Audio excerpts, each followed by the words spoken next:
Namiss ko na palang kumain ng ginataang dahon ng kamuting kahoy at medyo matagal-tagal na rin pala akong hindi na nakatikim ulit kaya ito at maaga po akong nagising para nga po maghanap. Nagising ako kanina mga bandang alas 5 ng umaga para nga po ipumunta na doon sa area na kung saan nga po ako mangunguha ng dahon ng kamuting kahoy. Sinadya ko talaga na maaga akong pumunta sa area na kung saan nga po ako mangunguha ng dahon ng kamuting kahoy dahil yung pagkukunan ko ay sa gilid lang ng kalsada. Para yung purpose konti lang yung dumadaan na sasakyan tsaka motor. Dahil nga gising na rin yung anak ko kaya ito at sinama ko na rin para may kasama ako at habang naglalakad nga po pala kami dito papunta sa area na kung saan nga po ay mangunguha ako ng kamuting kahoy. Hindi ko naman expect na may mauna pa palang manguha ng dahon ng kamuting kahoy kaysa sa amin. Kaya yung cravings na ginataang dahon ng kamuting kahoy ng buntis ay naudlot.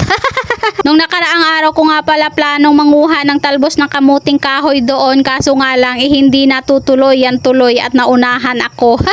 So dahil naudlot yung pagkuha ko ng talbos ng kamuting kahoy ito at umuwi nga po pala ako at kumain na lang nitong dagusdos kung tawagin nga po pala sa amin. Niluto na nga po pala ito ni nanay kagabi at masarap ito pang umagahan lalong lalo na kapag may partner na kape. Ang main ingredients nga po pala nito is binukbok na malagkit na bigas, buko, nyog, tsaka asukal. Nang matapos na nga po pala ako sa pagkain ito at lumabas po ako at pumunta po ako dito sa tindahan ng hipag ko at ito nga po sinong adik ay paubos na pala yung isda na binebenta niya. Oh, mga followers!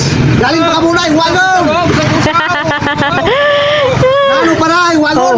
Oo, ginagawan yun! Matamis oh! Kaya mapait! Kaya matamis! O yan, may bangos pa oh! Sundok, sundok! Kaya okay kaya mapait na yan, kaya matamis! Kaya kaya mong bakun! Huwag na, may tagiyaw, tara! Ay, naanoon na eh! Sold out Tayo yun! lang! Sold out! Sold out ito! Dek, ingabot! Ipanupod yun lang na sa mga amigo! Kaya, tante! Ipanupod yun lang na! Ay, ayaw lang ay! 200 retanan! 150 mo lang! Patakuli eh! Bawat kwartay! 150! Good yun! Hindi yun! May ubra ka? Oo! Kilaing ayos! 50 pesos! Lako! Sold out naman! Ay! Followers! Ubus na ron! Ano na? Iwaw ka! Adik po ang nickname niyan at yan po ang lagi naming tawag sa kanya pero hindi po yan masamang tao.